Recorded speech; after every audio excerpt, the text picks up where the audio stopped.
கணக்கில்லாத ஊடகங்கள், அதான் டிவி, தொலைக்காட்சி, கொஞ்சம் கொஞ்சம் தனியாக யூடியூப் வச்சு வரல வலைவலி, அவனையும் பர்ச்சேஸ் வாங்கிடுது. நல்லா இவனுக்கு வாய் பெருசா நல்லா பேசுறானே, இந்தா மாசம் 10, இவன் கொஞ்சம் சுமார 5. இவன் ரொம்ப நல்லா பேசுறான். யாரை பேசுறது? பேசுறதெல்லாம் எதுவும் கிடையாது. சீமான திட்டு, நாம் தமிழரை திட்டு, இந்தா துட்டு.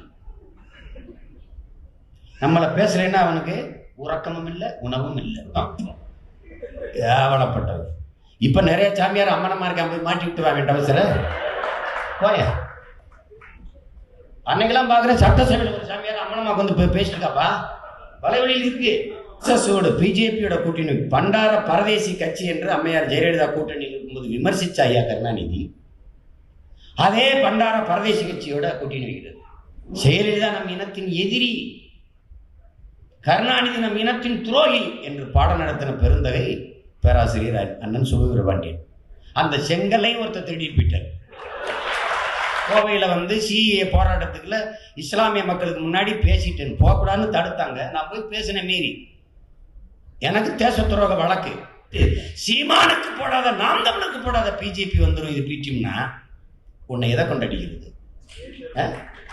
எதை கொண்டடிக்கிறது? காட்டிட்டாரு, அதுக்கு பதிலாக தான் கோபத்தில் காட்டியிருக்கார். பார்த்தீர்களா எப்படி பேசுகிறார்? பார்த்தீர்களா ஆரம்பிச்சிடலாம். இப்போ நாளையிலேருந்து வரும் பாருங்க. இப்போ தொடர்ச்சியாக பேசிக்கலாம், எதை எடுத்து விவாதிக்கிறதுன்னு தெரியல. காலையில் பேசுகிறேன், ராத்திரியும் பேசுகிறேன். காலையில் ப்ரெஸ் மீட், இப்போ வேலை மறுபடியும் பேசுவேன், அப்புறம் ராத்திரிக்கு பேசுவேன், அப்புறம் விடியகாலம் பேசுவேன், அப்புறம் ராத்திரி திணற விடாமல் மூச்சு விட்டு விடாமல் அடிக்கிறான்ப்பா. ஆயிரக்கணக்கான கோடிகள் காசு வருது. ஈழத்தமிழர்கள் கோடி கோடியாக கொட்டி கொடுக்குறாங்க. அந்த காசுக்காகத்தான் இவங்க பேசுகிறாங்க. நாம் ஒரு பதில சொன்னோம், ஆமாம் காசு வருது, கோடி கோடியாக வருது, லட்சமாக வருது. நாங்கள் அதை வச்சுட்டு தான் வசதியாக வாழ்றோம். நீ ஏன் வேலைக்கு போற? ஏன் கஷ்டப்படுற? இங்கே வா, பிரபாகரன் வாழ்க, விடுதலை புலிகள் வாழ்க, ஈழம் வெல்க, பேசிக்கிட்டே இரு. காசு வருதா கேஸ் வருதான்னு பார்ப்போம். வாங்க வாங்க. எது கஷ்டப்பட்டு வேலை செய்யற? நீ ஈழ விடுதலை ஆதரிச்சு பேசு, பிரபாகரனை வாழ்த்து பேசு, என் தலைவனை, விடுதலை புலிகளை ஆதரிச்சு பேசு. பெட்டி பெட்டியா காசு வரும், வச்சுக்கிட்டு வசதியா வாழு. பரதேசி வா, வாவே. நான் தான் சொல்றேன்ல, திறந்த மனதோடு இருகரம் விரித்து கூப்பிடுறேன், வா. கேடு. ஒருத்தன் சொல்றான், பிரகாரம் வந்து சீமானுக்கு 1500 கோடி. நான் கேட்டேன், எண்ணி கொடுக்கும்போது எட்டி பார்த்த வேண்டா? பரதேசி 1500 கோடி இருந்தா 350 கோடி கிபீரு. அவன் இஸ்ரேல்ல வாங்கி எங்க மண்டை மேல கொண்ட போட்டான். 1500 கோடி இருந்தா நாங்க 3 கிபீரை வாங்கி அவன் மேல சண்டை போட்டுக்க மாட்டோமா? பரதேசி பேர. கடைசி நேரத்தில் தோட்டா வாங்க காசு இல்லாம நாங்க அல்லான்றது எங்களுக்கு தாண்டா தெரியும். பரதேசியில எதையாவது பேசி விடுறது தானே. அவர் பெட்டி வைட்டார், இவங்க அப்பாட்ட தான் வாங்கினேன் நான். அவர் பெட்டி வைட்டு, அவர் பணம், ஐயோ பணம். இந்த திராவிடங்களும் இந்த RSS பிஜேபி காரங்களும் சேர்ந்து எனக்கு ஒரு சொத்து பட்டியலை வெளியிட்டாங்க. 1500 கோடிக்கு ஏதோ நினைக்கிறேன், 1500 கோடி. படிச்சுட்டு நெஞ்சடைச்சிருச்சு. என்னடா இவ்வளவு பெரிய பணக்கு நமக்கு தெரியாம யாரா நம்ம பேர்ல சொத்து வாங்கினவே? அப்ப என்ன தோணுதுன்னா, ஈஷால ஒரு 100 ஏக்கர், இங்க ஒரு 100 ஏக்கர், அங்க ஒரு 100 ஏக்கர், இங்க ஒரு அருகே. அப்பா, அப்போ அடுத்த கேள்வி, சொத்து பட்டியல் சரி, சொத்து பத்திரத்தை அப்படியே போட்டீங்கன்னா நான் போய் எடுத்துக்குவேன். பதில். இதையும் பல பேர் நம்பிட்டு, நிறைய சொத்தாமே. ஆமாமா, சொத்து, நிறைய சொத்து. ஆனா யாருமே ஜெயலலிதாட்ட எப்படிமா 600 ஏக்கர்ல எஸ்டேட் வாங்கினீங்க, இத்தனை பங்களா வாங்கினீங்க? கருணாநிதி வீட்டுல என்னங்க கள்ள ட்ரெயின்ல ஏறி வந்த நீங்க என்னங்க இவ்வளவு காசு வச்சிருக்கீங்க? தமிழா பேசிடக்கூடாது, தமிழா வந்துடக்கூடாது. அழுக்கு சட்டை, கசங்கின வேட்டி, ஒரு ஜிப்பா, ஒரு சோர்னா பை, தேஞ்ச செருப்போட தெரிஞ்சின்னா அவனுக்கு பரவாயில்ல, மகிழ்ச்சியா இருக்கும். தமிழனா ஓகே, நம்ம நினைச்ச மாதிரியே பிச்சைக்கார பேரா தெரியுறான். நீ ஷூ, இப்படி பேண்ட்டு, இப்படி பெல்ட்டு, இப்படி சட்டை, இப்படி போட்ட அப்படி நின்னா பாருங்க, எங்கிருந்தோ காசு வருதுங்க. ஏன்டா இதிலிருந்து வேலை செய்யறதுக்கு முன்னாடி நாங்க சட்டை வெட்டி இல்லாம அம்மனமாவோட தெரிஞ்சோம். என்னடா பரதேசி பேர்களா, பரதேசி பேர்கள். உலகத்துக்கு ஆடை கொடுத்தோம்டா. நாங்க கட்டி, நாங்க கொண்டு போன மரக்கலங்கள்ல, கப்பல்கள்ல இருந்த துணி இருக்குல்ல, அப்படி அப்படி மேல பறக்கிற துணி, அந்த துணியை கிழிச்சு ஆடையா கட்டிக்கிட்டோம்டா மேல நாட்டுக்காரன். நீ பரதேசி, எங்களை நாங்க தான் நாகரிகப்படுத்தணும், நாங்க தான் இவனுக்கு பல்லு விளக்க கத்துக் கொடுத்தோம், நாங்க தான் இவனுக்கு டவுசர் போட கத்துக் கொடுத்தோம். கேவலப்பட்டது. இப்ப நிறைய சாமியார் அம்மனமா இருக்க போய் மாட்டி விட்டு வாங்க டவுசர போய. அன்னைக்கெல்லாம் பாக்குற சட்டசபையில் ஒரு சாமியார் அம்மனமா பேசிட்டு இருக்காப்பா, வலைவழியில் இருக்கு. ஏடா சட்டசபையில அம்மனமா உட்காந்து பேசுது, என் தங்கச்சி பரதாவோட வர்றது பிரச்சனைன்னு பேசுறீங்க, என்னடா உங்களுக்கு பிரச்சனை சண்டை வருவான். அது முடிஞ்சுட்டு பேசிட்டே வருவாங்க. கடைசியா நானும் ஒன்று ஒன்றா பார்க்குறேன்ல. முதல்ல ஆரம்பிச்சாங்க கிறிஸ்தவ கைக்குலின்னா, நம்மள ஒரு அளவுக்கு தானே செய்ய முடியும். இங்க வா, நீ கிறிஸ்தவ கைக்குலியா நான் கைக்குலியா? இந்தியா ஒரே நாடுங்கிற, ஒரே நாடா? உங்க மனசாங்கிற சொல்லுங்க படிச்சவங்களா. இந்த நாடு இருந்ததா உருவாக்கப்பட்டதா? உருவாக்கப்பட்டது. அது எப்படி இருந்தது? பல நாடுகளா இருந்தது. 650 சமஸ்தானங்கள், சிறு குறு மன்னர்களால் ஆளப்பட்ட நிலப்பரப்புகளை எல்லாம் வெள்ளக்காரன் இணைச்சான். எங்களை தோக்கடிச்சான், எங்களோட மூதாதைகளை தோக்கடிச்சான். எங்க பாட்டி வேலுநாச்சியரை தோக்கடிச்சான், மருதுவண்டியரை தோக்கடிச்சான், பூலித்தேவனை தோக்கடிச்சான், தீரன் சின்னமலை தோக்கடிச்சான், அலங்கத்துக்கு போனா அப்படி தோக்கடி. எங்க பாட்டைகள் எல்லாம் தோக்கடிச்சு எங்க நிலப்பரப்பெல்லாம் தனதாக்கினான். அப்படி நாடங்கள் வென்று வந்தான். இந்த நிலப்பரப்பு முழுதும் வென்று ஒரு நாடா கட்டுனான் நிர்வாக வசதிக்கு. அப்ப அவன் ஒரு பேர் வைக்கிறது, என்ன பேர் வைக்கிறதுன்னு தெரியல அவனுக்கு. சிந்து சமவெளி நாகரிகம். அது சிந்து, அந்த சி உச்சரிப்பு வராம சிந்தியா சிந்தியா சிந்தியா சிந்தியான்னு அங்க ஐய போட்டு இந்தியா ஐ உச்சரிப்பு கொண்டு வந்து இந்தியான்னு ஆகிட்டான். இதுதான் நடந்தது. முகலாயர் காலத்திலேயே இந்துங்கிற சொல்லு அவங்க பயன்படுத்திருக்காங்க. அதாவது இஸ்லாமியர் தவிர்த்து எல்லாரையும் இந்துன்னு அழைச்சிருக்காங்க. அதுக்கும் காரணம் இந்த சிந்து சமவெளி சிந்து தான் அந்த சொல்ல. ஆனா அப்ப இவ்வளவு வலுப்பெறல, அது உறுதி பெறல. பிற்காலத்தில் வெள்ளக்காரர்கள் இந்த ஆட்சியை நிறுவி அவங்க வரும்போது சார் வில்லியம் ஜோன்ஸ் கல்கத்தாவினுடைய ஆளுநர், இங்க இருக்கிற மாதிரி அங்க ஒரு ஆளுநர். அவர்கிட்ட இந்த பிராமணர்கள்லாம் போய் அவன் தோல் இரண்டோலும் வெள்ளையா இருந்தோன்னா நம்ம இனத்தானுங்கிற பாசத்துல இவன் சொல்றதெல்லாம் சரின்னு நம்ப தொடங்கிறார். அப்ப சமஸ்கிருதம் தான் மூத்த மொழி, சமஸ்கிருதம் தான் உலகத்துல பெருசு. Yes yes yes yes yes I know அப்படின்னு ஆரம்பிச்சு சமஸ்கிருத இலக்கியங்களாம் மொழிபெயர்க்க ஆரம்பிச்சிட்டான். அப்ப எங்களை இந்துன்னு அறிவிங்க, இந்துன்னு அறிவிங்க, இந்துன்னு அறிவிங்க, இங்கெல்லாம் நாங்கெல்லாம் இந்து இவங்க சொல்லிட்டு இருக்கும்போது இவர் என்ன பண்றாரு, அப்ப எப்படி பின்னாடி என்ன வருது, உலகத்தின் மூத்த மொழி தமிழ் என்கிறதுல இன்னைக்கு எனக்கு பெருமையாக இருக்குன்னு மோடி சொல்றது காரணம் யாரு? எல்லிஸ். இங்க இருந்த எல்லிஸ் நகர் இருக்குல்ல, அந்த எல்லிஸ்ங்கிற ஒருத்தன்ட்ட நம்ம தாத்தா கந்தப்பனாருடைய தாத்தா ரெட்டமலை அயோத்திதாசருடைய தாத்தா கந்தப்பனாரு வேலை செய்தார். அவர் தான் ஓலைச்சுவடி அடுப்புல இருக்கும்போது ஏதாவது ஒரு டைப்பா இருக்கு இந்த ஓலைச்சுவடி, அவன் ஓலைச்சுவடி சேகரிச்சுக்கிட்டு இருக்காரு. அவரு இதை பாருங்க, இதுல ஏதோ எழுதிருக்கு அப்படின்னா அவன் பார்க்குறான், அதான் திருக்குறள். இல்லைன்னா அது அடுப்புல இருந்து சாம்பலா இருக்கும், திருக்குறளே உனக்கு வந்திருக்காது. அவன் தான் அச்சுல ஏத்துறான் எல்லிஸ். அவன் படிச்சு பார்த்துட்டு சமஸ்கிருதம் இல்லடா, அதுக்கு மூத்தது இங்க ஒண்ணு இருக்குடான்னு அவன் தான் கொண்டு போனான் உலகத்துக்கு. அப்படி சார் வில்லியம் ஜோன்ஸ் போட்ட கையெழுத்துல சைவ மதத்தை சிவ சமயம் என்றே தனி இருக்குது.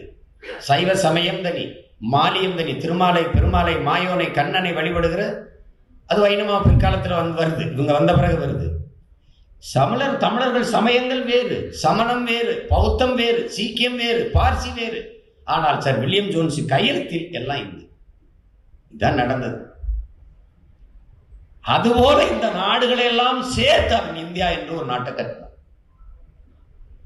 இன்னைக்கு ஒரே நாடு, ஒரே ரேஷன் கார்டு, ஒரே தேர்தல், ஒரே வரி, ஒரே சரங்கு, ஒரே சொறி அப்படி கொண்டு வந்து நிறுத்திட்டான்.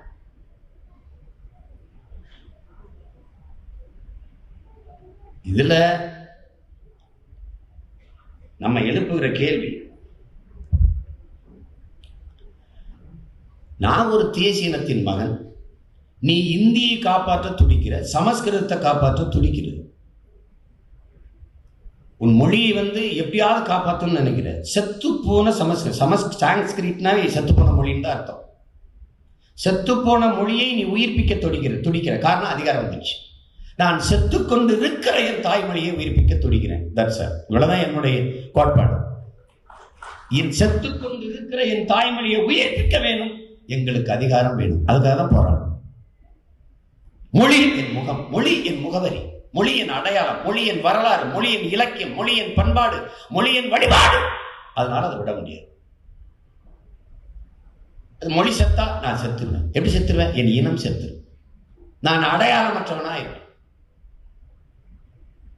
என்ன சாதி, என்ன மதம் தெரியல, ஆனா என்ன தெரியுது? என் வாய் வழியே வருகிற என் தாய்மொழி தமிழ் என்னை அடையாளப்படுத்துகிறது. நான் தமிழன் என்பதுதான் என் அடையாளம். அதை பெருமையா சொன்ன நான் தமிழன். என் சமயம் வேறு, என் வழிபாடு வேறு, என் வாழ்க்கை முறையே வேறு.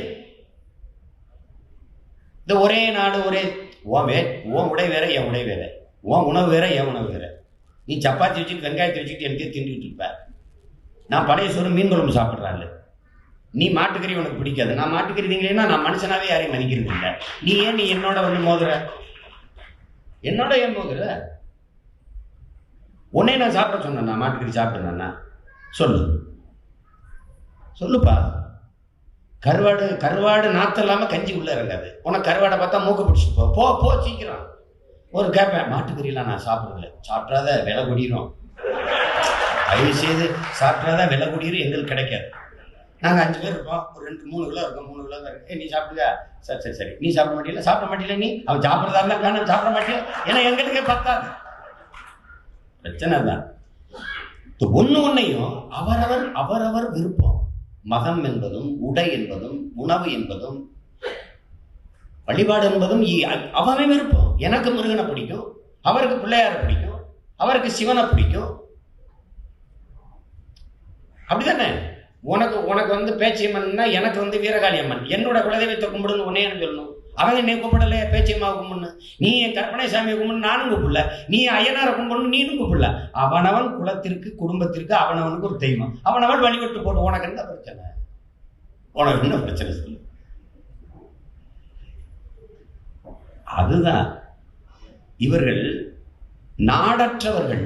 இந்த நாட்டை தனதாக்கி கொள்ள போராடுகிற போராட்டத்தில் தான் இவ்வளவு வருது. நல்லா கவனிச்சுக்கணும். இது ஏன் நாடு? நான் சொல்றேன், இந்தியா முழுமைக்கும், இந்த நிலப்பரப்பு முழுமைக்கும் இது ஏன் நாடு தான். நான் விட்டேன், குறுகிட்டேன், காலடி பண்ணிட்டேன். இப்ப இது என் நிலம், தமிழர் நாடு. நான் சொல்றேன், அவன் சொல்லுவான் இது என் நிலம் கேரளா, அது என் நிலம் ஆந்திரா, அது என் நிலம் கர்நாடகா அப்படி சொல்லுவான். பிராமணர்களுக்கு சொல்லவே முடியாது என் நாடு. அப்ப அவன் என்ன சொல்றான்? இந்த மொத்த நாடு என்னது? அதான் பிரச்சனையே. சமஸ்கிருதம் படிக்கிறேன். எந்த கோயில நான் மணி அடிக்கலாம், எந்த கோயில மந்திரம் சொல்லலாம், எனக்கு அனுமதி இருக்கா? என் தம்பி துருவன்ல அந்த காஞ்சிபுரத்துல ஏதோ ஒரு இதுல படிச்சிருக்கான், காஞ்சிபுரத்துல ஏதோ மடத்துல படிச்சிருக்கான். பயங்கரமா சொல்றாங்க மந்திரத்தை, சமஸ்கிருத மந்திரத்தை. நான் அப்படி எந்த ஐயரும் சொல்லி கேட்டதில்லை. பிரமாதமா சொல்றான். அவனை உள்ள விட்டுருவோமா? கோயிலுக்குள்ள விட்டுறியா? எங்க ஐயா இளையராஜா இருக்காரு, ஜனனி ஜனனி அந்த பாட்டுக்கு முன்னாடி அகம் பிரம்மா ஏதோ ஒன்று சொல்றாரு, ஒரு மந்திரம் நமக்கு வரல, பிரமாதமா சொல்றாரு. நீங்கன்னா அந்த பாட்டை போகும்போது கேட்டு பாருங்க, வலைகளில இருக்குது. இந்த தாய் முகாம்பிகளை ஜனனி அப்படின்னு யூடியூப்ல தட்டினீங்கன்னா வரும். அதாவது எங்களை உள்ள விடுவீங்களா? நாங்கள் நல்லா தான் மந்திரம் சொல்லுவோம். உங்கள் தாய்மொழியை நீங்கள் உயிர்ப்பிக்க போராடுகிறீர்கள். சமஸ்கிருதம் எந்த மாநில மக்களின் பேச்சு மொழியாக இல்ல ஆட்சி மொழியாக இருக்கு. ஏதோ மொத்தமாவே அவங்க கொடுத்தது வந்து 25,000 பேர்கள் தான் சமஸ்கிருதம் பேசுறாங்கன்னு மொத்தமாவே அவங்க கொடுத்தது. ஏதோ ஒரு மாநிலத்தில், அந்த மாநிலத்தில் அது ஆட்சி மொழியாக எங்க இருக்கு?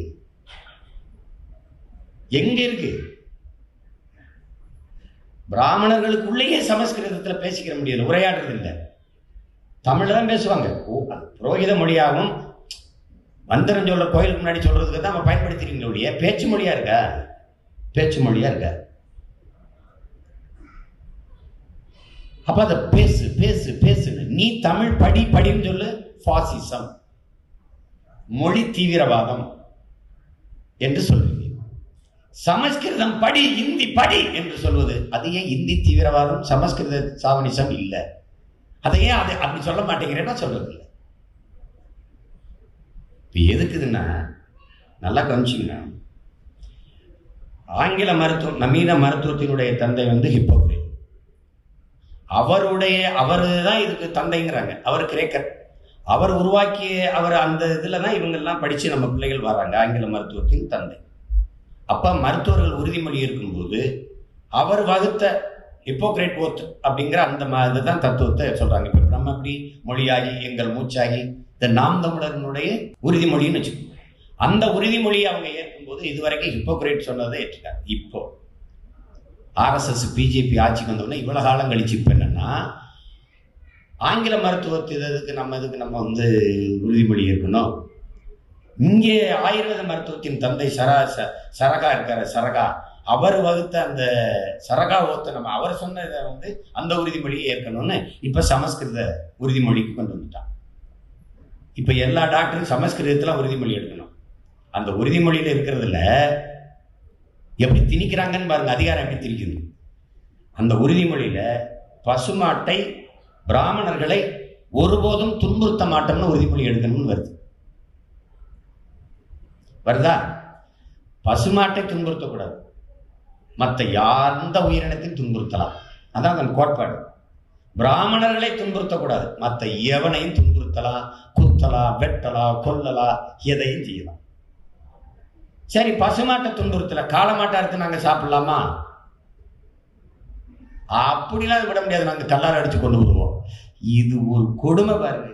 நாட்டில் எவ்வளவு சிக்கல்கள் இருக்குது. அது என்ன, இந்த உயிரினங்கள்ல பசுமாடை மட்டும் அப்படி ஒன்றும் செய்யாத, இந்த இந்த பிராமணர்களை மட்டும் துன்புறுத்தாத அப்படின்னு அது என்ன? ஆனால் பிராமணர்கள் உங்க எல்லாரையும் துன்புறுத்தலாம், சகித்துக் கொள்ளுங்க, அவங்க என்ன சொன்னாலும் கேட்டுக்கொள்ளுங்க. ஆனா நீங்க பிராமணர்களை துன்புறுத்தாதீங்க. அதுதான் இப்ப இப்ப இப்ப நடந்துருக்க பிரச்சனை தான். இதுக்குதான் இவ்வளவு சொல்ல வேண்டியது. எப்படி திணித்து இந்த நாட்டை எப்படியெல்லாம் சிக்கலில் சிக்க வைத்து திசை திருப்பி கொண்டு வராங்கன்னு பாருங்க. மக்கள் பசியோடு இருப்பது, மக்கள் வேலையின்றி இளைஞர்கள் அலைவது, வேளாண்மை நாசமா போனது, நாடு வளர்ச்சியில் இருந்து பின்னோக்கி செல்வது, பொருளாதார வளர்ச்சி இல்லை, தொழில் வளர்ச்சி இல்லை, எதை பற்றியும் கவலைப்படும். மதம் சார்ந்த சிந்தனை. நாடங்களும் சமஸ்கிருதம், மத்திய அரசு பாடப்பள்ளி இருக்குல்ல, CBSE, இப்ப புதிய கல்விக் கொள்கை இருக்குல்ல, அதுல சமஸ்கிருதமும் இந்தியும் தான். அதுக்கு தான் முன்னுரிமை. வேண்டுமானால் அவர் தாய்மொழியில் படித்துக் கொள்ளலாம், வேண்டுமானால். ஐயா கருணாநிதி ஒரு சட்டம் கொண்டாந்துடல, இங்கே தமிழிலும் அர்ச்சனை செய்யப்படும். அப்படி போடக்கூடாது ஐயா, தமிழில் அர்ச்சனை செய்யப்படும் அப்படிதானே போட்டுக்கணும். தமிழிலும் விரும்பினால். இப்ப முதல்ல பாடத்திட்டத்தை பார்த்தீங்கன்னா தமிழ் பயிற்று மொழி, நாம சிறுபிள்ளையா இருக்கும்போது, ஆங்கிலம் பாடமொழி. ஐயா எம்ஜிஆர் என்ன செய்யறாரு, ஆங்கிலத்தை பயிற்று மொழியா மாத்துறாரு, தமிழ் பாடமொழி. அங்கே ஆள் பள்ளத்துக்குள் விழுந்துருச்சு தமிழ் தாய்மொழி, தமிழ் பாடமொழி. பின்னாடி வந்தவர்கள் தமிழ் விருப்ப மொழி என்றார்கள், விருப்ப பாடம் என்றார்கள். எவனும் விரும்பல, தமிழ் சேர்த்துட்டு பிரெஞ்சு படிக்கிறான், ஸ்பானிஷ் படிக்கிறான், கிரீக் படிக்கிறான், எல்லா மொழியும் படிக்கிறான். அவன் தாய்மொழியை படிக்கிறது இல்லை. அதான் பேச தெரியுதுங்கிறான். அதான் நல்லா பேசுறமே, பேசு. டிஃபன் சாப்பிட்டீங்களா, டீ குடிக்கிறீங்களா, ரன்னிங் போகுமா, ரன்னிங் ஓடுவோமா, அந்த கேட்டு கதவை தர, அந்த டோர் கதவை சாத்து. டே டோர் சொல்றா நாயே, பரதேசி, இல்லை கதவு சொல்றா, கேட்டு சொல்லு இல்லை கதவை சொல்லு. எல்லாம் அப்படிதான். அழைச்சி பேசும்போது சரிப்பா, சரி வச்சிடறேன், சரி ஓகே ரைட்டு, சரி ஓகே ரைட்டு, சரி சொல்லு இல்லை ஓகே சொல்லு இல்லை ரைட்டு சொல்லு, மூணையும் சேர்த்து சொன்னா நீ என்ன, எப்படி எப்படிப்பட்ட ஒரு இனமா இருக்கு பாருங்க. மொழியை பேச தெரியல. பத்திரிகை கொடுத்துட்டு கண்டிப்பா என் திருமணத்துக்கு நீங்க வரணும், கண்டிப்பா. நான் கண்டிச்சுக்கிட்டே வர்றதா? இவனுக்கெல்லாம் கல்யாணம், இவனுக்கு என்னத்தை கண்டிச்சுக்கிட்டு எப்படி வர்றது? இந்த செயலை நாங்கள் வன்மையாக கண்டிக்கிறோம் அப்படிங்கிறீங்க, கண்டன ஆர்ப்பாட்டம்ங்கிறீங்க, கண்டித்து போராடுகிறோம்ங்கிறீங்க. அது கண்டிப்பா போய் நீங்க கண்டிப்பா வரணும்னா இப்படி கண்டிச்சுக்கிட்டே வர்றதா?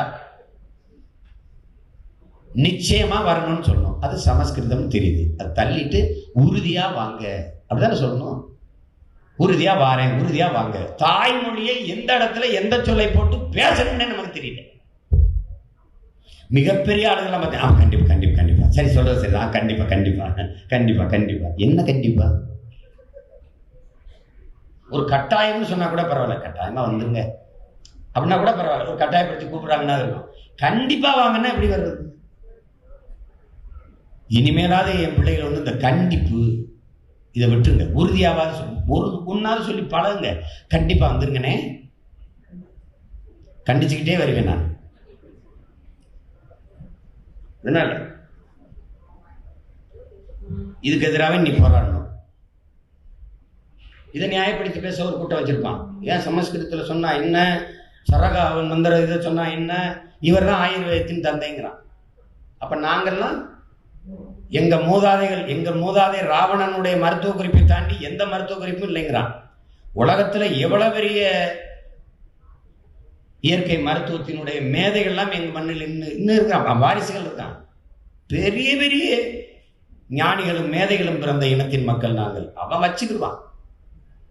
நம்முடைய ஓகம் இருக்குல்ல, ஓகம், அதையும் பேரை மாத்தி யோகா எடுத்துட்டு போயிடுவான். இப்ப மயில் இருக்கை, காவடி இப்படி இருக்குதுல்ல, அது தனுஷ் ஏதோ ஒரு பேரை வச்சு, சமஸ்கிருத பேரை வச்சுன்னு வாய்க்கல் நுழையில. ஏன்னா கேரளாவில் போய் சிரோதரா அப்படின்னா அந்த கடைசி வரைக்கும் அந்த பேர் வரல எனக்கு வாய்க்கல. அது என்னப்பா மண்டையில எண்ணெய் விடுறது, அவன்கிட்ட கேட்ட சிரோதரா சிரோதரா சிரோதரா சொல்லி சொல்லி பார்ப்பேன், வரல. சமஸ்கிருத பேரு வம்படியா அதை கொண்டு திணிச்சு தள்ளிட்டாங்க. அடுத்தது 2021 நாம் போட்டியிடும் போது நம்ம வளர்ந்து வர்றதுனால நம்ம பக்கம் எழுச்சி மிக்க இளைஞர்களும் இளம் பெண்களும் திறந்து இருக்கிறத பார்த்து பயந்து என்னத்தையாவது பண்ணி விட்டுருவானு நினைச்சு, கிறிஸ்தவ இஸ்லாமிய மக்கள், என் மேல பெரும்பற்று கொண்ட மக்கள், இவனுக்கு ஓட்டு போட்டக்கூடாது, அந்த ஓட்டு அவனுக்கு போயிடுச்சுன்னா பெரிய அரசியல் ஆற்றலா வந்து வளர்ந்துருவான் அப்படின்னு இவங்க என்ன பண்றாங்க, 2014 பாராளுமன்ற தேர்தல், அதுல பரப்புரையில் இருந்து என்னுடைய காணொலி இருக்கு, நீங்க தட்டி பார்க்கலாம். மற்றவங்களுடைய என் கட்சி என் பிள்ளைகள் பார்க்கணும். அன்னையில இருந்து இன்னைக்கு வரைக்கும் பாரதிய ஜனதா RSS கோட்பாட்டை எதிர்த்து சண்டை செய்து நாம் தமிழர் கட்சி நானும் தான், நாங்க தான் போடுறோம் சண்டை. ஆனா ஏற்கனவே கூட்டணி வச்சு 5 ஆண்டுகள் அம்மையார் ஜெயலலிதா விலகி வந்த பிறகு பாரதிய ஜனதாவை தூக்கி பிடிச்சு அந்த ஆட்சியை 5 ஆண்டு நிலைக்க வச்சு அந்த அதிகாரத்தை வச்சு RSS BJP கோட்பாடுகளை நாடெங்கிலும் பரப்புவதற்கு வாய்ப்பு கொடுத்தது ஐயா கருணாநிதியும் அவருடைய கட்சி திமுகவும் தான். முதலாக தமிழக சட்டசபைக்குள் ஐயா எச் ராஜாவை காரைக்குடியில் இருந்து வெளில வச்சு கூட்டிட்டு போனதும் திமுக தான். நல்லா நீங்க தெரிஞ்சுக்கணும். நம்மோடு வாழ்ந்து கொண்டிருக்கிற ஒரு மனித புனிதர், ஆக பெரும் தலைவர், விடுதலை போராட்ட வீரர், தன்னலமற்ற ஒரு மாமனிதர் நம்ம ஐயா நல்லகண்ணு கோவையில் போட்டியிடுவார் இந்திய கம்யூனிஸ்ட் கட்சி சார்பார். அவரை எதிர்த்து CP ராதாகிருஷ்ணன் என்று அங்கே பாரதிய ஜனதா கட்சியின் மாநில தலைவராக இருந்த அண்ணன் CP ராதாகிருஷ்ணனை நிறுத்தி அவரை நல்லகன் ஐயாவை தோற்கடித்து CP ராதாகிருஷ்ணனை வெல்ல வைத்து பாரதிய ஜனதா உறுப்பினரை பாராளுமன்றத்திற்கு அனுப்பிய கட்சி திமுக. ஒண்ணுமே இல்லாதிருந்த பாரதிய ஜனதாவை ஒன்னாக்கிய கட்சி திமுக. இது நம்மை PT என்று சொல்லும். ஒவ்வொன்றா நீங்க கேட்டுக்கணும். நீங்க தெளிவு வரணும்ல. நாளைக்கு ஒருத்தன் கேள்வி கேட்டா அவனுக்கு பதில் சொல்ல தெரியணும்ல. பிறகு BJPயோட கூட்டணி வைக்கும்போது அம்மையார் ஜெயலலிதா ஒரு பிராமண பெண், பிராமண கோட்பாடு தான் RSS BJP, அதோடு அவங்க போயிட்டு அவங்க உடனே திரும்பி வந்து சென்னை மெரினா கடற்கரையில் இருந்த மாநாட்டில் பேரறிவிப்பு செய்கிறாங்க. இனிமேல் ஒருபோதும் BJPயோட எனக்கு தேர்தல் உடன்பாடு கூட்டணி கிடையாது. அதை கடைசி வரை கடைபிடிச்சாங்க. அது உங்களுக்கு தெரியும். அவங்க இறந்தாங்க, நம்ம ஆளுங்க வந்து சரணடைய வேண்டியது வந்துருச்சு, அவன் சரணடைய வச்சுட்டான். அது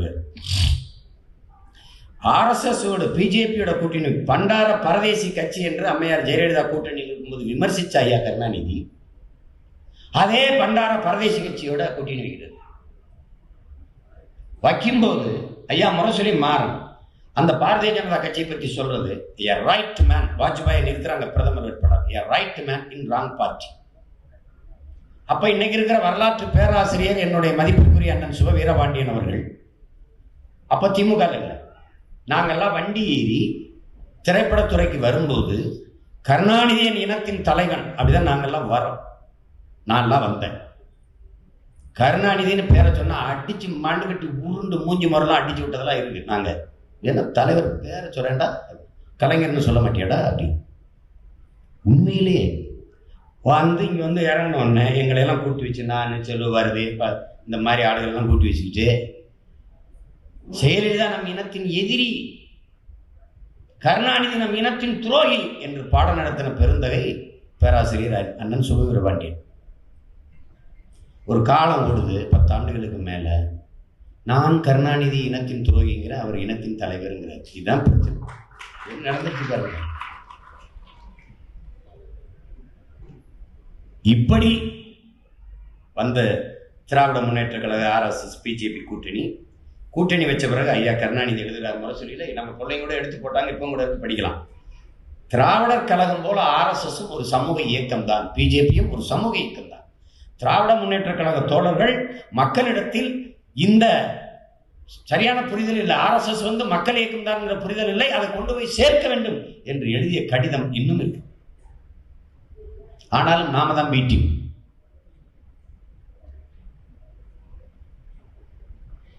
ஐயா கலைஞர் அவர்கள் இறந்துட்டாங்க, கருணாநிதி அவர்கள் இறந்துட்டாங்க. RSS தலைவர்கள் ஐயா ஸ்டாலினை வந்து சந்திக்கிறாங்க. அதுல ஒரு கடிதம் கொடுக்குறாங்க, வார்த்தை கடிதம். பல இக்கட்டான நேரங்களில் RSS இயக்கத்திற்கு துணையாக நின்று உதவியவர் ஐயா கருணாநிதி என்று அதில் எழுதியிருக்கு. நீங்க பார்த்துக்கிறீங்க, இதெல்லாம் பார்த்துக்கிறீங்க. இதெல்லாம் சொன்னாலும் தெரிய போறது இல்லை. ஆனா சொல்லாம இல்லைன்னா என் ஆத்தால பேர் தம்பிக்கு சொல்லலை. ஏற்கனவே ஜமாத்துல முடிவு பண்ணி, ஆயர்கள்லாம் முடிவு பண்ணி திமுக தான் ஓட்டு போடணும்னு அவங்களுக்கு பேசல. எனக்கும் பின்னாடி வர்ற என் தம்பி தங்கைகள் இருக்காங்கல்ல, அவங்களுக்கு பேசுறேன். பின்னாடிக்கிறான்ல அவனுக்கு பேசுறேன். அவன் அம்மாவை ஒரு வாட்டில் நிப்பாட்டிருக்கேன் என்றான்ல, அவனுக்கு பேசுறேன்.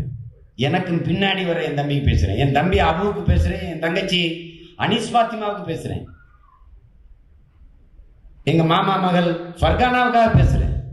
நீ ஏற்றுக்காம போ, நீ கேட்காம போ. கூவது ஏன் வேலை? எங்க தாத்தா பட்டுக்கோட்டை பாடுறாங்க, காலம் அறிந்து கூவும் சேவல் கணக்காய் கூவும் நிறுத்தாது, கவுத்தி போட்டாலும் கூவுங்கிறான். கூடையத்துக்கு கவுத்து போட்டாலும் கூவிருந்தாங்கிறான். சரியா காலையில பொழுது கிளம்புறதுக்கு முன்னாடி நான் கூவிடுவேன். எழுவதும் மறுபடி உறங்குவதும் அது ஓம் இருப்போம். எழுவதும் எழாம இருப்பது ஓம் இருப்பான். கூவது ஏன் வேலை கூவிட்டு. அதுதான் நாங்க தொடர்ந்து செஞ்சுக்கிட்டு இருக்கோம். திருப்பி அதெல்லாம் விடுவோம். ஐயா கலைஞர் கருணாநிதி அவர்கள் இறந்துட்டாங்க. இரங்கல் OMC மைதானத்தில் இதை நடக்குன்னு நினைக்கிறேன். நிதின் கட்கரியை கூட்டிட்டு வராங்க. காங்கிரஸ் இருந்து உங்க ராகுல், அம்மையார் சோனியா காந்தி, உங்க பெரிய தலைவர்கள் குலாம் நபி ஆசாத், நிதின் கட்கரி தான் வந்தாரு. இருக்குன்னு காட்சி. பிறகு படத்தை சட்டசபையில் திறக்கிறாங்க, கருணாநிதி ஐயா படத்தை. இங்க ஒன்றிய அரசு, ஒன்றிய பிரதமர், நம்ம பேசுனதுக்காக நம்ம ரொம்ப நாள் பேசணும். இந்திய ஒன்றிய India, that is Bharat, shall be an union of states. அதான் இந்தியாவில் அரசியலமைப்பே சொல்லுது. அதுதான் நம்ம பேசுறோம். இது பல நாடுகளின் ஒன்றியம், ஐக்கியம். அது அமெரிக்க யுனைடெட் ஸ்டேட் ஆஃப் அமெரிக்கா, அது யுனைடெட் கிங்டம், அது ஐரோப்பிய யூனியன், அது போல இந்தியன் யூனியன். இது யுனைடெட் ஸ்டேட் ஆஃப் இந்தியா. அதை இவங்க மறுபடியும் இந்திய ஒன்றியம் இருந்தாங்க. இந்திய ஒன்றிய பிரதமர்னாங்க. ஆனா ராம்நாத் கோவிந்த் இங்க வரும்போது இங்க விளம்பரம் செய்யப்படுது, அங்க எழுதியிருக்காங்க இந்திய குடியரசுத் தலைவர். ஏன் ஒன்றிய குடியரசுத் தலைவர் எழுத வேண்டியதானே? எழுதல. ஏன் இத்தனை தலைவர்கள் இருக்கும் போது ராம்நாத் கோவிந்த் RSS மெம்பர், பாரதிய ஜனதா உறுப்பினர் தெரிந்து எதுக்கு அவரை கூட்டிங்க? ஆனாலும் நாம தான் பிஜேபியின் பி டீம். எதிர்கட்சியா இருக்கும்போது கோபேக் மோடி, பிளாக் கொடி, கருப்பு கொடி. ஆளுங்கட்சியா இருக்கும்போது வெல்கம் மோடி. மோடி கோபேக், நீங்க இப்ப வெல்கம்ங்கிறீங்களே. மோடி ஒன்றும் எங்கள் பகையாளி அல்ல, மோடி எங்கள் விருந்தாளி. நானு இன்னைக்கு விருந்தாளி, நாளைக்கு கூட்டாளி, மக்கள் நாங்கள் ஏமாளி. தானே?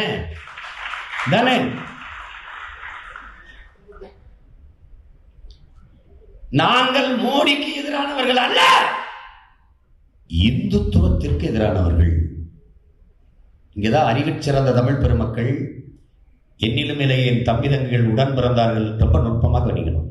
மோடிக்கு எதிரானவர்கள் அல்ல, ஆனால் இந்துத்துவத்திற்கு எதிரானவர்கள் நாங்கள். அப்படின்னா என்ன அர்த்தம்? மோடி இந்துத்துவவாதி அல்ல. இதுதான் அவங்க காட்ட விரும்புற கட்டமைக்க விரும்புற சரி. மோடிக்கு இந்துத்துவத்துக்கு எந்த சம்பந்தம் இல்லை. அதான் அவங்க சொல்ல வர்ற செய்தி. அதுதான். குஜராத்தில் கலவரங்க, பல்லாயிரக்கணக்கில் பெண்கள் கொல்லப்படுகிறார்கள், ஆண்கள் கொல்லப்படுகிறார்கள். ஒண்ணு இல்லைங்க, எரியில தீயில கற்பிணி பெண்ணின் வயிறை கழிச்சு குழந்தை தூக்கி போடுறாங்க. என்னது கொடுமை பாருங்க. கொன்னு குவிச்சு தள்ளிட்டான் வாஜ்பாய் பிரதமர். மோடியை பதவியில் சொல்லும்போது முடியாதுன்ட்டு பாராளுமன்றத்தில் குஜராத் கலவரத்தை ஆதரிச்சு அதுக்கு வக்காலத்து வாங்கி பேசினது யார் தெரியுமில்ல?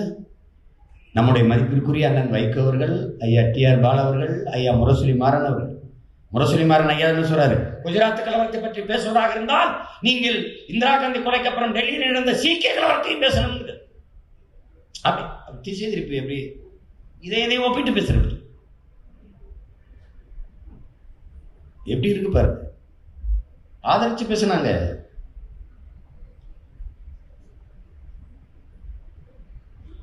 அவர்கிட்ட கேட்குறாங்க, நீங்கள் அந்த பாதிக்கப்பட்ட மக்களை எல்லாம் தூக்கி கொண்டு முகாமில் அடைச்சி விட்டாரு. நம்ம முகாமில் இருக்கிற மாதிரி ஈழத்து மக்கள் நம்ம ஒரு உறவுகள் எப்படி இருக்காங்களோ அது மாதிரி. அப்போ ஒரு செய்தியாளர் கேட்கும்போது அங்கே என்ன நடக்குது அந்த முகாம்களை? மனித உற்பத்தி சிறப்பாக நடந்து கொண்டிருக்குன்னு பேசுகிறாங்க.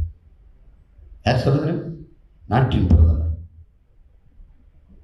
அந்த மக்கள் கலவரத்தில் சிக்கி சாகும்போது உங்கள் மனநிலை எப்படி இருந்தது? வேகமாக கார் ஓட்டிகிட்டு போகும்போது சக்கரத்தில் ஒரு நாய்க்குட்டி சிக்கி இறந்து வச்சுன்னா எப்படி இருக்குமோ அந்த மாதிரி இருக்கும். அதை பார்த்து எப்படி பரிதாபப்படுமோ அந்த மாதிரி ஒரு மனநிலை எனக்கு இருந்ததுன்றார்.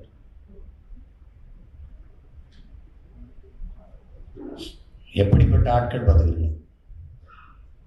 அதை ஆதரித்து பேசினார்கள்.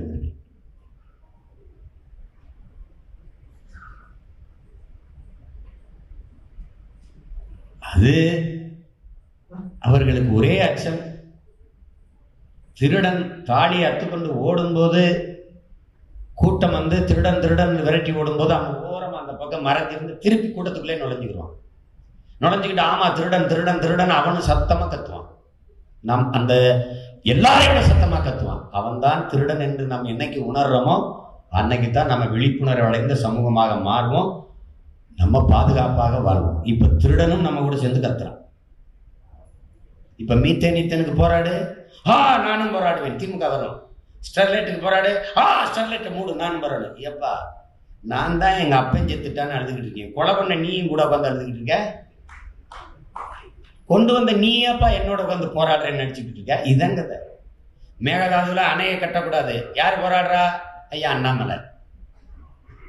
எங்க? தஞ்சாவூர்ல யார் கட்டக்கூடாது? கர்நாடக அரசு. கர்நாடக அரசு யாரு? அவர் அரசு தான். இவர் எங்க இருந்தாரு? அங்கதான் எஸ்பியா இருந்தாரு.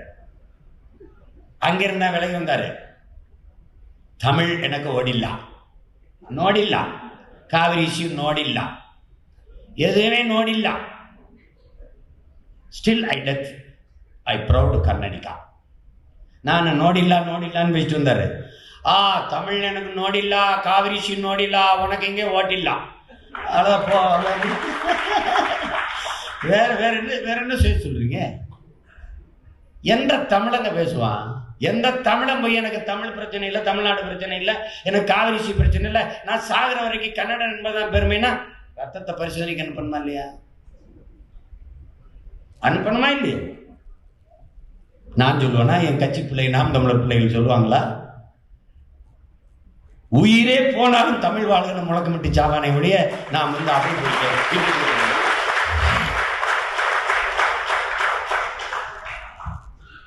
வந்தாச்சு. எல்லாம் நடக்குது.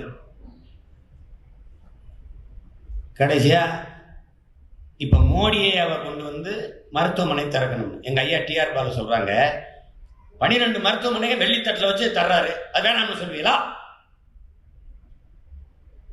அப்படித்தான் எய்ம்ஸ் மருத்துவமனையும் தந்தாங்க. முன்னாடி எங்கள் ஐயா அன்புமணி மருத்துவத்துறை அமைச்சராக இருக்கும்போது ஒரு அடிக்கல்ல நாட்டினாங்க எய்ம்ஸ்க்கு. 10 வருஷம் கழிச்சு பாரதிய ஜனதா வந்து அதே இடத்துல அடிக்கல் நாட்டுது. வெறும் அடிக்கல் தான், ஒரு செங்கலை வச்சிருந்தாங்க. அந்த செங்கலையும் ஒருத்தர் திருடிட்டு போயிட்டார், தெரியுமில்ல? அந்த செங்கலையும் தூக்கிட்டு ஓடிட்டார். அது ஒன்னாதானே இருந்துச்சு. போற வர இங்கதான் எய்ம்ஸ் வரப்போகுதுன்னு அது பேசிட்டு இருப்பான். அந்த மெட்ராஸ் படத்துல அவங்க அப்பா படம் அந்த சுவரில் இருக்குண்டே, எப்படியாவது அந்த சுவரில் அப்பா படம் வரணும்டான்னு, அது மாதிரி இந்த கல்லை பார்த்து எப்படியாவது இங்கே எய்ம்ஸ் வரணும்டா டே அப்படின்னா நினச்சிக்கிட்டு இருந்திருப்போம். அதுவும் போச்சு. அப்ப என்ன, அவரை வர சொல்லி கூப்பிட்டு இருந்தாங்க. கடுமையாக நம்ம சண்டை போட்டோம். கொரோனா வந்து அவர் ரொம்ப பயந்துட்டார். அவர் பயப்படுவார் பாருங்க. முடியெல்லாம் பெருசாக இருக்கிறது காரணம் என்ன? யாராவது தொட்டு முடியை எடுக்கும்போது கொரோனா தொட்டிடுச்சுன்னா அதை இன்னும் கொஞ்சம் நாளைக்கு இருந்தேன்னா அப்படி ஞானி மாதிரி வளர்த்து பின்னாடி விட்டுருவாரு. அப்படிதான் அதுக்குதான் வளர்த்துட்டு இருக்காரு அவரு. உண்மையிலேயே அதான் காரணம். முடி இவ்வளவு பெருசா வளர்த்து தாடியெல்லாம் இருக்குல்ல குறைக்காம காரணம் தான். யாராவது தொடும்போது கொரோனா வந்துருச்சுன்னா அதுதான் இங்க. அப்ப 2021 தேர்தலில் நம்மளை வந்து அவங்க வீழ்த்துறதுக்கு ஒரு யுக்தியை கையாளுறாங்க. தமிழர் என்று உணர்கிற பிள்ளைகள் எல்லாமே அவன் பின்னாடி ஓடுறான். பிரபாகரன் என்ற பெரும் வீரனை நேசிப்பவர்கள், வீரப்பன் என்ற ஒரு வனக்காவலனை நேசிக்கிற பிள்ளைகள் எல்லாருமே இந்த வீரத்தை நேசிக்கிறவர்கள், மானத்திற்காக வாழ்கிறவர்கள் எல்லா தமிழ் மக்களும் சீமானை பின்தொடர்கிறார்கள். ஆனால் இந்த கிறிஸ்தவர் இஸ்லாமியர் வாக்குல தான் திமுக வாழுது. 15 விழுக்காடு. அதுல 1-2 விழுக்காடு வேற கட்சிகளுக்கு போயிருது அப்படின்னு வச்சுக்கிட்டா கூட குறைஞ்சபட்சம் 13 விழுக்காடு அது அடித்தளமா இருக்கு. நீங்களும் உங்களுக்கு சொல்றேனே, 26 விழுக்காடு தான் பெரும்பாலும் திமுகவின் வாக்கு வங்கியா இருந்திருக்கு. அதுல 15 விழுக்காடு கிறிஸ்தவர் இஸ்லாமியர் வாக்கு அப்படியே விழுந்துருதுன்னா மீதி எத்தனை விழுக்காடு? அவ்வளவுதான் அவங்க கட்சி வாக்கு. இப்ப அது நமக்கு திரும்பிடக்கூடாதுன்னு அவன் பிஜேபியின் பி டீம், அவனுக்கு போட்டாதிய பிஜேபி வந்துடும். உங்ககிட்ட கேட்கிறேன், அறிவார்ந்த என் தம்பி தங்க கிட்ட, என் உடன் பிறந்தார்கள்ட்ட, என் பெற்றோர்கள் கிட்ட கேட்கிறேன். எனக்கு போட்டால் 2021 சட்டமன்ற தேர்தலில் பிஜேபி எப்படி வரும்? உள்ள வரும். நான் பிஜேபியோட கூட்டணி வைத்திருக்கேனா? இல்லை என்னோட பிஜேபி கூட்டணி வச்சிருக்கா? 234 இடத்துல 100 இடத்த பிஜேபிக்கு பிரித்து கொடுத்து பிஜேபி மாதிரி ஒரு கட்சியிலேன்னு பேசி மக்கள்கிட்ட ஓட்டு போடுங்கன்னு நான் கேட்குறேன்னா? இல்லை. சிறந்த ஆட்சி ஐயா மோடி கொடுத்து கொண்டிருக்கிறார், அவருக்கு வாக்கு செலுத்துங்கள் என்று நானும் நாம் தமிழர் பிள்ளைகளும் கேட்குறோமா? இல்லை, எதிர்க்கிறோம். சண்டை வரும். பண மதிப்பிழப்பு, ஜிஎஸ்டி, சிஐஏ, என்ஆர்சி, ஒரே நாடு ஒரே ரேஷன் கார்டு, எல்லா திட்டங்களையும் நாங்கள் சண்டை போடுறோம். வேளாண் திட்டம், மீன்வள சட்டம் எல்லாத்தையுமே எதிர்க்கிறோம். அப்புறம் இந்த காடுகளுக்கு போட்ட சட்டம் எல்லாத்தையுமே இது நாங்கள் ஆர்ப்பாட்டம் பண்ணிட்டு சண்டை போடுறோம். இதெல்லாம் அவங்க பேசவே கிடையாது, நாங்கள் தான் பேசுகிறோம். ஆனாலும் பிஜேபியின் வீட்டில் இப்படி சொல்லி நீங்களே கேட்டு பாருங்க. அதிமுகவோட பிஜேபி கூட்டணி வச்சிருக்கு, பாட்டாளி மக்கள் கட்சியோட கூட்டணி வச்சிருக்கு. இந்த 2 கட்சிகளும் பிஜேபியோட கூட்டணி வச்சிருக்கு. இப்ப என்ன சொல்லியிருக்கணும்? நீ அறிவா இருந்தவனா இருந்தா, நீ நல்லவனா இருந்தா, நேர்மையால இருந்தா என்ன சொல்லியிருக்கணும்? பிஜேபிக்கு போடாத, அதிமுக கூட்டணிக்கு போட்டா பிஜேபி வந்துடும், போடாத, அப்படிதானே பேசிருக்கணும். அதிமுக கூட்டணிக்கு போடாதீர்கள், பிஜேபி உள்ளே வந்துவிடும், வளர்ந்து விடும். முதல்ல உள்ள கொண்டு வந்தது யாரு? இவர்கள் தான். இப்போது அவர்களுக்கு ஞான உதயம் வந்துச்சு. திடீர்னு மனித புனிதராயிருவார்கள். தீக்குளிச்சு அப்படியே சீதை வந்து கற்பை நிரூபிச்ச மாதிரி நிரூபிப்பார்கள், நாங்கள் புனிதர்கள். இப்ப என்ன பண்ணிருக்கணும்? இந்த கூட்டணிக்கு போடாதீர்கள், பிஜேபி வருமா? அது ஒரு நியாயம் இருக்கு. சீமானுக்கும் நாம் தமிழருக்கும் போடாத, பிஜேபி வந்துரும்னா எந்த மாதிரியான மனநிலை, எப்படி அணுகுமுறை? நம்ம என்ன இவங்களுக்கு என்ன ஆச்சு? அறிவாலயத்தில் நான் உட்காருங்க, ஆலயத்துக்கு பேர் தான் அறிவாலயமா? உள்ள யாருக்கும் ஒன்றும் கிடையாதா? என்ன கதை? மாபெரும் மேதைகள் உள்ள இருக்கீங்களே. எங்க ஐயா துரைமுருகன், டிஆர் பாலு, எங்க ஐயா, எங்க அண்ணன் திருச்சி சிவா, ஆராஜா, எங்க ஐயா டிகேசி இளங்கோவன், நீண்ட அரசியலும் பெற்ற மேதைகள் உள்ள இருக்கீங்க. சொல்லக்கூடாது. ஏய் என்னப்பா அதிமுக கூட்டணியில பிஜேபி இருக்கு, அங்க போடாத, பிஜேபிக்கு போடாதுன்னு சொல்லாம இவனுக்கு போட்டா பிஜேபி வந்து எப்படி பாரு? என் வீட்டுல சீமான் வீட்டில் சுவிட்ச போட்டா பிஜேபிக்கார வீட்டில் எப்படி எரியும்? எனக்கு போட்டா அவன் எப்படி வருவான்? நான் தாடா வருவேன். பைத்தியகாரத்தனமான ஒரு ஒரு சிந்தனை இல்லையா, செயல் இல்லையா? அதை விடுங்க. அது வேலை செஞ்சிருச்சு. நம்ம ஆளுங்க பயத்தில் எதிரானா பிஜேபி வந்துடும், பிஜேபி வந்துடும். உன் கோட்பாடு என்ன? நான் வந்தால் ஆட்சி எப்படி செய்வேன்? நான் கொடுத்துருக்கேன், புத்தகமாக அடிச்சு. பேசுறது கூட கஷ்டம்னு எல்லாருக்கும் ஒரு ஆவணமாக கொடுத்துருக்கேன். வந்தால் இப்படி ஆட்சி செய்யணும். கடந்த கால ஆட்சி முறையில் நாங்கள் இவ்வளவு நல்லது செஞ்சிருக்கோம் ஆட்சி காலத்தில். இனி வந்தால் இப்படி ஆட்சி செய்வோம். அதை பேசித்தான் வாக்கு கேட்கணும். அவன் வந்துடுவான், அவன் வந்துடுவான், எனக்கு ஓட்டு போட்டுரு, அவன் வந்துடுவான், எனக்கு ஓட்டு போட்டுரு. இது எந்த மாதிரி அணுகுமுறை? எப்படிப்பட்ட செயல் இது? எப்படி? நீ நானா இருந்த என்ன சொன்ன? பிஜேபி வராது. பிஜேபியை என் மக்கள் தேடுகிற அளவிற்கு என் ஆட்சி இருக்காது. பிஜேபி வந்துதான் இதை செய்ய வேண்டும், காங்கிரஸ் வந்துதான் இதை செய்ய வேண்டும் என்கிற நிலையில் என் நாட்டையும் மக்களையும் நான் வைக்கப் போவது இல்லை.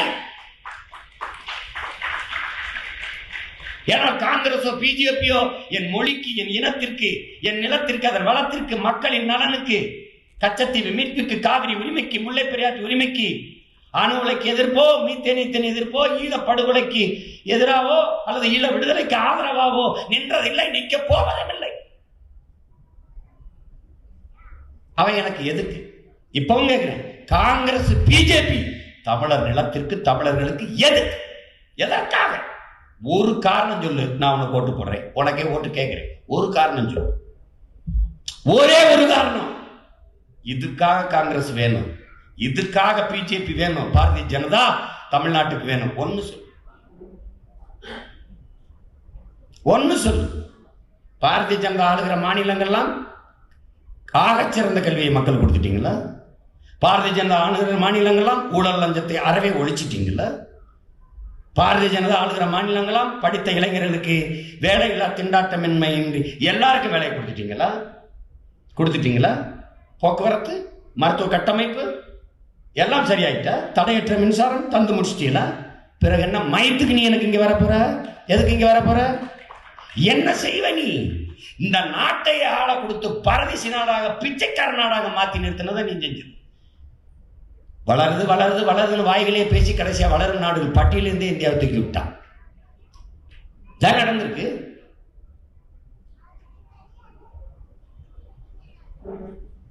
எதற்காக?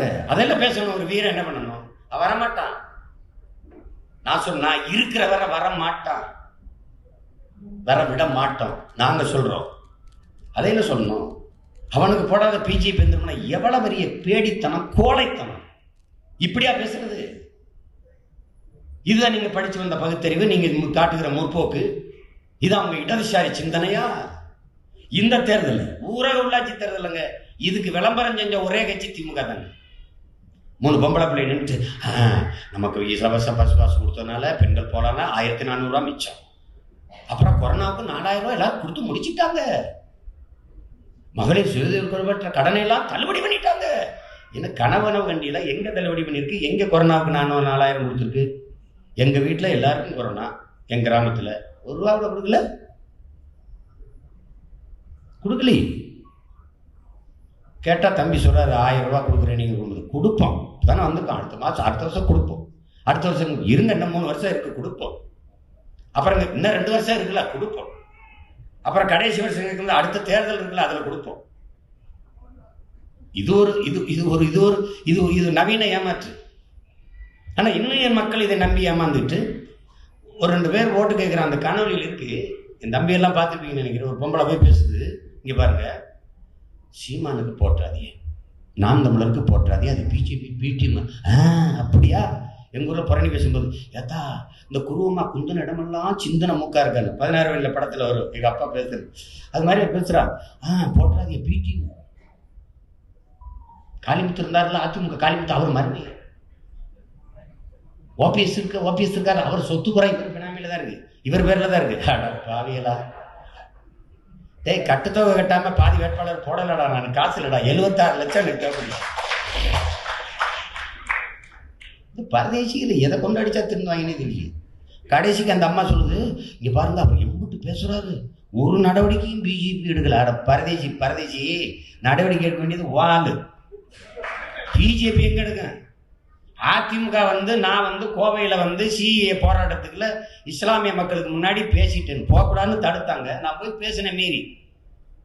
எனக்கு தேச துரோக வழக்கில் நடவடிக்கை எடுக்க வேண்டியது மாநில அரசு. போட்டது நீ.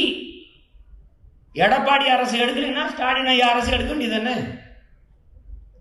நீ கைது பண்ணி நடவடிக்கை எடுக்க. நான் வேணாம்னு சொல்லலையே. என்னை பார்த்தா அந்த சிறையை பார்த்து பயந்து ஓடுறவன் நினைச்சிருக்கீங்க. ஐயோ சிறையில் போட்டுருவாங்க, ஐயோ போப்பா. நான் உங்க அப்பாவே பார்த்தாலும் நான் போப்பாங்க. முழு அதிகாரத்தில் காங்கிரஸ் நீங்கள் இருக்கும் போதே என் தலைவன் பிரபாகரன் என்று நின்னவன் நான். ஒன்றும் பண்ண முடியல. உங்களால என்ன செய்ய முடிஞ்சது? தொடர்ச்சியா என்னை ஓராண்டு சிறையில் போட முடிஞ்சது. அந்த சிறைக்கு, அந்த கம்பிக்கு, அந்த அடக்குமுறைக்கு, ஒடுக்குமுறைக்கு பயந்த மாதிரியா நின்று பேசிட்டுக்கிறேன். நான் தான் கற்பிக்கிறேன். என் தலைவன் கற்பித்ததை நான் தான் என் பிள்ளைகள் கற்பிக்கிறேன். அஞ்சுவதும் அடிபணிவதும் தமிழன் பரம்பரைக்கே கிடையாது. நான் தான் கற்பிக்கிறேன். பயம் என்பது கோழைகளின் தோழன், வீரனுக்கு எதிரி. கண்ணீர் கோழைகளின் ஆயுதம், எந்த வீரனும் ஏந்த மாட்டான்னு எங்கள் தலைவன் சொன்னதை நான் தான் என் பிள்ளைகளுக்கு பயிற்றுவிச்சுட்டு வர்றேன். நீ என்னை பார்த்து சிறை அவர் நடவடிக்கை எடுக்க. நடவடிக்கை உங்கள்கிட்ட சொல்லி எடுக்க சொல்லணுமா? பிஜேபி ஒண்ணு சொன்ன அவன் ஏன் செய்வான்? பிஜேபி எப்படி செய்யும்? இந்த மாநில அரசு தான் செய்யணும். வழக்க போட்டது அவங்க தான் எடுக்கணும்.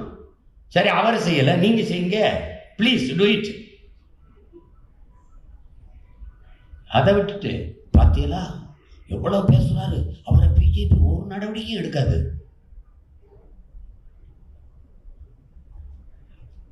ஏன் நீங்க தான் உங்க தலைவர் தான் தினம் மோடிட்டு பேசி அவனை ஒரு நடவடிக்கை எடுத்து விடுங்கன்னு சொல்ல வேண்டியதுன்னு. எப்படி மக்களை போய் எப்படி திசைதிருக்கிறார் பாருங்க. இதுல என்ன கேள்வி இருக்குன்னா, சீமானுக்கும் நாம் தமிழர் கட்சிக்கும் போடாதீர்கள், அவர்கள் பி டீம், பிஜேபி வந்துரும்னு சொல்றாங்க. நீங்க அறிவார்ந்த பிள்ளைகள், நீங்க இதை கொண்டு போய் சேருங்க. நீங்க நல்லா சிந்திச்சு பாருங்க. பிஜேபி எப்படி வரும்? பிஜேபியே தனியா நிக்குது. இவன் சரியான ஆண்மகனா இருந்தா, சரியான தலைவர்களா இருந்தா இவன் என்ன பண்ணிக்கணும்? பிஜேபிக்கு போடாத, பிஜேபி வந்துடும் சொல்லிடணும். பிஜேபிக்கு போடாத என்று சொல்வதை விட்டுவிட்டு, பிஜேபி எதிர்ப்பதை விட்டுவிட்டு, சீமானுக்கு போடாத, நாம் தமிழுக்கு போடாத, பிஜேபி வந்துடும் இது பி டீம்னா உன்னை எதை கொண்டடிக்கிறது? எதை கொண்டடிக்கிறது? காட்டிட்டாரு. அதுக்கு பதிலாக தான் கோலத்தில் கலட்டி தாங்க முடியாத கோலத்தில் செருப்பு கட்டினது இப்போ போறதில்ல. சமீபத்தில் தான் சூடாக என்னத்துக்கு கர்மா? என்னங்க நீங்க இவ்வளவு பொறுப்பான தலைவர் இப்படி அநாகரியம் என்னங்க? காலில் போட்டு நடந்தா நாகரிகம்ங்கிறீங்க, கையில தூக்கிட்டா செருப்பு அநாகரிகம்ங்கிறீங்க. இப்ப நடந்து போயிட்டு நீ சகதி இருக்கு, கையில கழட்டிட்டு போறேன், நான் அநாகரிகமா போறாரு நான் சொல்லுவீங்க? என்னங்க இது? செருப்பு நடக்கிறதுக்கு தான், கோவப்பட்டா எடுத்து அடிக்கிறதுக்கு தாங்க செருப்பு. எதுக்குதான் செருப்பு இருக்கு? நான் ரொம்ப கண்ணியமானவன், பொறுமையானவன், மிகப்பெரிய தலைவனின் பிள்ளைங்கனால காட்டிட்டு வச்சுட்டேன். இப்ப எங்க அண்ணன் இடுப்புல துப்பாக்கி கட்டிருக்காரு, இருக்கு பாத்துக்கன்னு காட்டத்தான் எடுத்து டொப்புன்னு துப்பாக்கி துப்பாக்கின்னு சுட்டுட்டு இல்லையா அவரு? அது கட்டியிருக்கிறாரு. கட்டினாலே டெரரிஸ்ட் ஆயிடுவார் அவரு, பயங்கரவாதி ஆயிடுவார. என்னது? இதே மாதிரிதான் இங்க இருக்க போலீஸ் எல்லாம் சொல்லிட்டு தெரியுது. அதெல்லாம் டெரரிஸ்டா? பாருங்க, இவங்க பிஜேபி நிக்குது, பிஜேபிக்கு போடாதேன்னு சொல்ல மாட்டான். சீமானுக்கு போடாத. அவனுக்கு என்ன பிரச்சனை? பிஜேபி வந்தாலும் பிரச்சனை இல்லை, இந்த பயல அவன் கட்சிக்காரன்னு வந்துடக்கூடாது.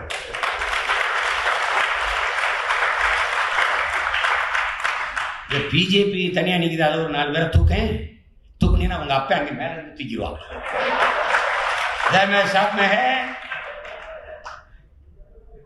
வா உட்காரு, சிட் டவுன். 2G அலைக்கற்றல் அது இதுன்னு ஏகப்பட்ட வழக்கம் போட்டுருவான். என்ன பாருங்க, யோசிச்சு பாருங்களேன். ஆமா, பிஜேபி தான் அங்கிட்டு போட்டிட்டு, பிஜேபிக்கு போடாதுன்னு சொல்ல வேண்டியது, எனக்கு போடாதுன்னு ஏன் சொல்றான்? எனக்கு போட்டா பிஜேபி வந்துடும். டே என்னடா, என் ஓட்ட அப்படியே அவனுக்கு போயிருதா? பெட்டி எனக்கு போட்டா அவனுக்கு போயிருதா? என்ன கதை? இப்படி ஒரு அறிவாளிகளை உலகத்தில் எங்கேயாவது பார்த்திருக்கீங்களா? ஆனால் இவர்களெல்லாம் கூடுவது எங்க தெரியுமா? அறிவாலயத்தில். இந்த சிந்தனை எங்க பிறகுது? அறிவாலயத்தில். ஐயோ, தாங்க முடியல. நம்மளும் எவ்வளவுதான் கத்தி பார்க்குற, ஒன்றும் முடியல. அங்கேருந்து என்னம்மா இவ்வளோ நேரம் ஆக்கிட்டீங்க? ரோடு சரியில்லை மருமகனே. என்ன சித்தப்பா சரியில்லை? ரோடாவா இருக்கு, சி கருமா அப்படின்னு ஒரே சாக்கடை நாத்தமாப்ல, குடியிருக்க முடியல. ஆனால் யாருக்கு ஓட்டு? உதயசூரி. பாதசேரியில் யாருக்கு ஓட்டு? ரெட்டலை. நானும் சொல்லி பார்த்துட்டேன், டேய் தொடர்ச்சியாக அவங்களுக்கு போட்டினா ஒரு கஷ்டமும் தெரியாதரா, போட்ட கைக்கு குஷ்டம் தாண்டா. அதில் குஷ்டரோகிலாம் கோவிச்சுக்கிறாங்க அப்படின்னு. அதில் கோவிச்சுக்கிறதுக்கு என்ன இருக்கு? நீங்களாவது ஒரு விவசாயத்துக்கு போடுங்க. என்ன கொடுமை! பெருமையோடு இந்த தேர்தலை எதிர்கொள்ளுங்க, ஒன்றும் அச்சப்படாதீங்க. இது நமக்கான காலம், இது பிரபாகரன் பிள்ளைகளினுடைய காலம். நீங்க இப்படிதான் பார்க்கணும், இப்படிதான் பார்க்கணும். 70 ஆண்டு கால கட்சி, 55 ஆண்டு ஒரு கட்சி, இவ்வளோ காலம் இத்தனை லட்சக்கணக்கான கோடி சொத்து பதுக்கி ஒதுக்கி வச்சு, தமிழ்நாட்டில் 75 விழுக்காடு சொத்து கருணாநிதி அவர் குடும்பம் பினாமி, மீதி 25 விழுக்காடு அதிமுக அதன் குடும்பம் பினாமி. இப்போ மொத்த நாடு போயிடுச்சா? போயிடுச்சு. இப்போ மிச்சம் இருக்கிறது சுடுகாடு, அந்த கொஞ்சம் கொஞ்சம் இருக்கு. அதையும் முடிச்சுட்டு தான் போவாங்க. இப்போ முடிச்சுட்டு தான் போவாங்க. கொஞ்ச நாள் பாருங்க. இதில் என்னன்னா, இவ்வளோ பெரிய கட்சி, கணக்கில்லாத ஊடகங்கள், அதான் டிவி தொலைக்காட்சி, கொஞ்சம் கொஞ்சம் தனியாக யூடியூப் வச்சு வரல வலைவலி, அவனையும் பர்ச்சேஸ் வாங்கிடுது. நல்லா இவனுக்கு வாய் பெருசாக நல்லா பேசுகிறானே, இந்தா மாதம் 10, இன்னும் கொஞ்சம் சுமாராக 5. இவன் ரொம்ப நல்லா பேசுகிறான். யாரை பேசுறது? பேசுறதெல்லாம் எதுவும் கிடையாது. சீமான திட்டு, நாம் தமிழர் திட்டு, இந்தா துட்டு. நம்மளை பேசுறேன்னா அவனுக்கு உறக்கமும் இல்லை, உணவும் இல்லை, சோறு இல்லை, தூக்கம் இல்லை. அதான் எல்லாம் சொல்கிறார் ஒரு ஐயோ, நமக்கு ரொம்ப வேண்டியவர். 10 நாள் நீங்கள் கேரளா போயிட்டீங்க பேசாமல் ஓய்வுன்னு. பல பேர் என்ன செய்யணும் தெரியாமல், என்ன அண்ணன் இப்படி விட்டு போயிட்டார், ஒரு கண்டக்டும் இல்லை, எதை பேசுறதுன்னு தெரியல. ஏப்பா என்னப்பா அண்ணன் இல்லை, தொலைக்காட்சிக்கும் வேலை இல்லை, யூடியூப்புக்கும் வேலை இல்லை. இப்போ இந்த 10 நாள் பேசுறதில்ல, இது ஒரு 6 மாதத்துக்கு ஓடி. இப்படி சொல்லியிருக்காரு பார்த்தீர்களா, எப்படி பேசுகிறார் பார்த்தீர்களா, ஆரம்பிச்சிடலாம். இப்போ நாளையிலேருந்து வரும் பாருங்க. இப்போ தொடர்ச்சியாக பேசிக்கலாம், எதை எடுத்து விவாதிக்கிறதுன்னு தெரியல.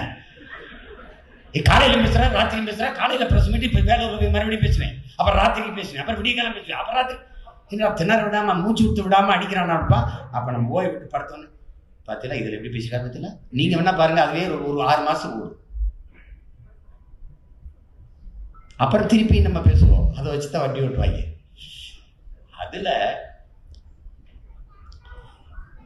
பல 1000 கோடிகளை கொட்டுறாங்க. இந்த பக்கம் ஒரு 5000 கோடி, இந்த பக்கம் 5000 கோடி, ஓட்டுக்கு 1000 500, அதுபோக 1000 பேர் வேலைக்கு, ஒரு ஆளுக்கு ₹1,00,000 சம்பளம், பெரிய பெரிய நட்சத்திர விடுதிகளில் அறை, பெரிய கணிப்பொறி எல்லாம் கொடுத்து, கார் கொடுத்து வந்து வேலை செய்யுங்க. அவன் ஃபோனை போடுவான், ஃபோனை போட்டு பேசுறது பூரா நம்மால், வணக்கம் நாங்கள் பேசுகிறோம், நீங்கள் உங்கள் பேர் அர்ஜுனனா? ஆமாம். நீங்கள் நல்லா சமூக சேவை செய்கிறீர்கள், உங்களோட தலைவர் நேரடியாக தொடர்பில் இருக்க விரும்புகிறார். யார் உங்கள் தலைவர்? அதான் தலைவர் ஐயா தலைவர் ஸ்டாலின் அவர்கள் உங்களோட நேரடியாக தொடர்பில் இருக்கிற விரும்புகிறார். அவர் ஏன் என்னோட தொடர்பு இருக்கிறாரு? அவர் ஏன் கேட்குறார், நீங்கள் என்ன இந்துவா, என்ன ரிலீஜன்? நாங்கள் சைவர்கள். நம்மால் போடுறான், நாங்கள் சைவர்களுங்க, நான் இந்து இல்லை. அப்போ நீங்கள் என்ன கட்சி? நாம் தமிழர் கட்சிமா. ஏமா ஒரு நேரத்தை இது வைமா. ஓ அப்படியா, சரி சார். பதில் போடுறான், பல பேர் போட்டு தான் தானே. ஆனாலும் நம்ம தின்னா எடுத்து பேசுனது எவன் என்ன எவனுக்கிட்ட அந்த நம்பர் தெரியுது வருதுன்னா டேட்டாஸ் கலெக்ட் பண்ணுறதுக்கு பல பேர் சம்பளத்துக்கு. நாம் தமிழர் கட்சியில் யாரும் ஆக்டிவாக வேலை செய்கிறா, இவன் நிறைய மரக்கண்டுகளை நட்டுக்கிட்டு ஏதோ வேலை செய்கிறான், இவன் ஏதோ ரத்தம் கத்தம்லாம் கொடுக்குறான், அப்புறம் அவன் நம்பரை பேசு. இதுக்கு பேர் தான் ஆள் பிடிக்கிறது. திமுக நாம் தமிழர்லேருந்து பல பேர் திமுக கொண்டா ஆரம்பிச்சுட்டு இருக்கிறான்.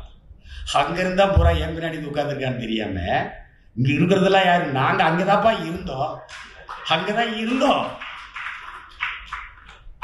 நாங்க இல்லை, இப்ப படிச்சுட்டு சேர்ந்தோம். நாங்க இல்லைன்னா எங்க அப்பா இருந்தாரு, எங்க தாத்தா இருந்தாரு, எங்க மாமா இருந்தாரு, எங்க சித்தப்பா இருந்தாரு. நாங்க இப்ப உங்க கூட இல்லை, நாங்க நாம் தமிழர்ல இருந்தோம். இவ ஏதோ ஒண்ணு புதுசா நம்ம கட்சியில இருந்து விலகி போய் 1000 பேர் சேர்ந்தாரு. அது எனக்கு தெரியாது 1000 பேர் எங்கிட்டு இருக்கா. இல்ல இத்தனை இடையூறுகள் ஊடகம் நம்மளை காட்டுவதில்லை, நிராகரிக்குது. அச்சு ஊடகங்கள் சுத்தமாக காட்டுறதில்லை, போடுறதில்லை. செய்தி பெட்டி செய்தியாக கூட போடுறதில்லை. அவ்வளவு பொருளாதார வலிமை சுத்தமாக கிடையாது. ஒரு தொகுதிக்கு 5 லட்சம் செலவழிக்க கூட நமக்கு வக்கு இல்லை.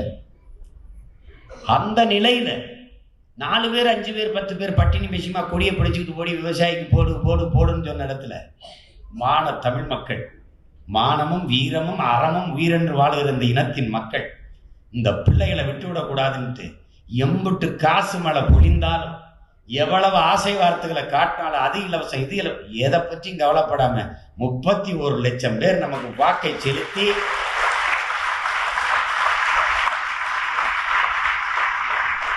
60 வருஷம் நடித்து உலகத்தின் மிகப்பெரிய நடிகராக ஒரு கலைஞனாக புகழ் பெற்றிருக்கிற அண்ணன் கமலஹாசனையும் தாண்டி, ஐயா விஜயகாந்த் கட்சியும் தாண்டி, ஐயா தினகரன் கட்சியும் தாண்டி ஒரு எளிய பிள்ளைகள் நமக்கு வாக்கு செலுத்தி திமுக அதிமுக திமுக அடுத்து நாம் தமிழர்னு கொண்டாங்க எதுக்காம பாருங்க.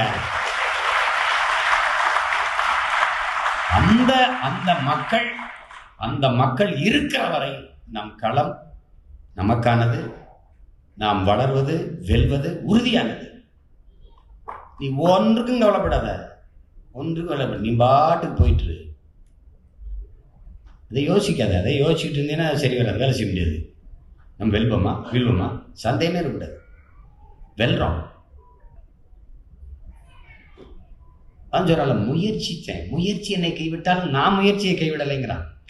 முயற்சிச்சேன் தோற்றேன், ஆனா நான் முயற்சியை கைவிடலை, அது என்னை கைவிட்டுருச்சு, நான் கைவிடலைங்கிறான். ஐயா அப்துல் கலாம் என்ன சொல்றாரு, நீ அதாவது நீ உன்னால முடியும் வரை போராடாத, நீ நினைத்தது முடியும் வரை போராடுங்கிற.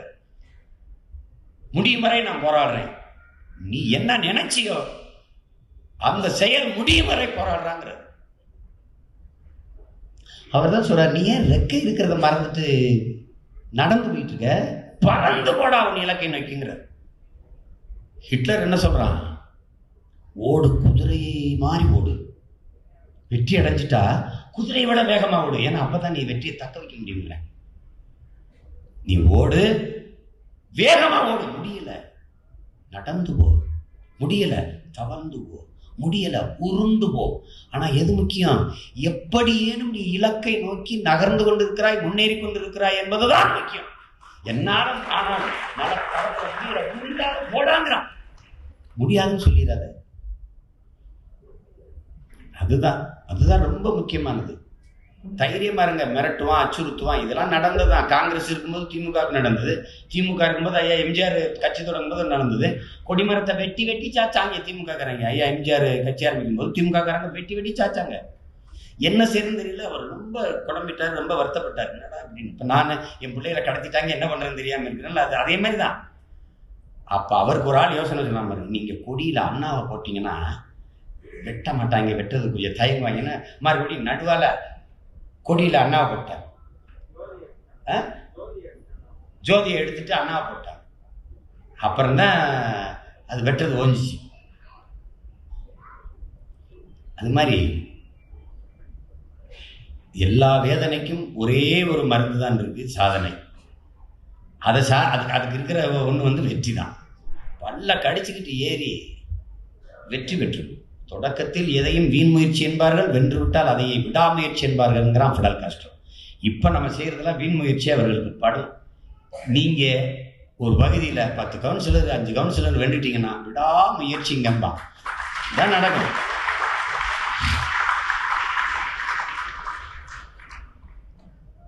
தனிச்சு திரியறோம்ல, காட்டில் சிங்கம் மாதிரி தனிச்சு திரியணும், எவனோடும் சேருது. பன்னிகளோட ஒரு கூட்டம், நாய்களோட ஒரு கூட்டம்.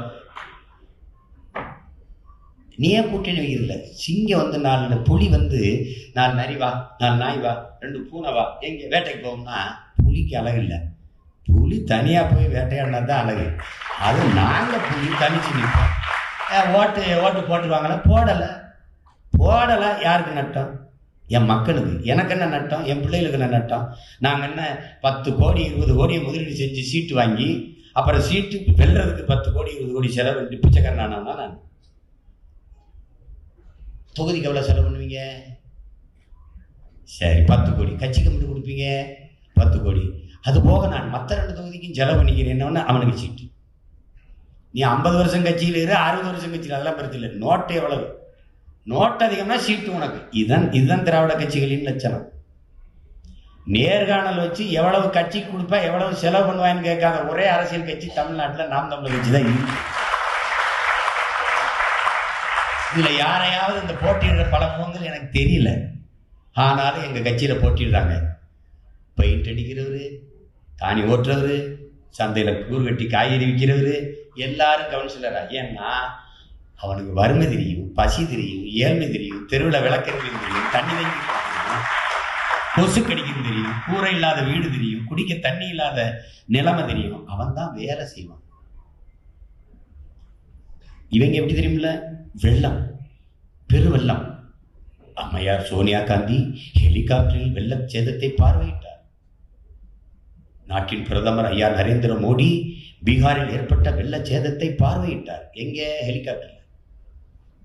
ஏப்பா, மேல இருந்து பார்த்தா எல்லாம் தண்ணியா தான் தெரியும், கீழே இறங்கி பார்த்தா தான் எவ்வளவு ஆழம் தெரியும். எத்தனை வீடு மிதக்குது, எத்தனை மாடு மிதக்குது, எத்தனை ஆடு மிதக்குது, எத்தனை மனுஷன் செத்து மிதக்கிறான், எத்தனை பேர் கொண்டி கூரையில் உட்காந்துருக்கான், எவ்வளவு பட்னியா கிடக்குறான், இறங்கி பார்த்தா தான். இப்ப இவன் இறங்கி பார்க்க வேண்டியதில்லை, அதுக்குள்ளேயே தண்ணிக்குள்ளேயே நின்னவன்.